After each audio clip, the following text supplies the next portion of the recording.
হাজার তিনি সাফা পাহাড় থেকে মারওয়া পাহাড়ে দিলেন দৌড়। কোথায় পানি? পানি নাই। মরুভূমির বালির মধ্যে সূর্যের তাপ যখন পড়ে যায়, মরীচিকার মতো ঝলসানির একটা দৃশ্য ভেসে ওঠে, মনে হয় সাগরের পানি, আসলে পানি নাকি। তিনি সাফায় যায়, যে দেখে পানি নাই। মারওয়াতে যায়, যে দেখে পানি নাই। পানির সন্ধানে হাজার আলাইহিস সালাম 7 বার 2 পাহাড়ের মাঝখানে দৌড়াদৌড়ি করলেন।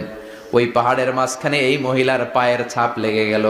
এই দৌড়াদৌড়িটা আরশের উপর থেকে আল্লাহ এত সুন্দর উপভোগ করেছেন। আল্লাহর কাছে এই মহিলার দৌড়াদৌড়িটা এত ভালো লেগেছে, কিয়ামত পর্যন্ত সব হাজীদের জন্য এই জায়গায় দৌড়াদৌড়িটা আল্লাহ ওয়াজিব করে দিয়েছে।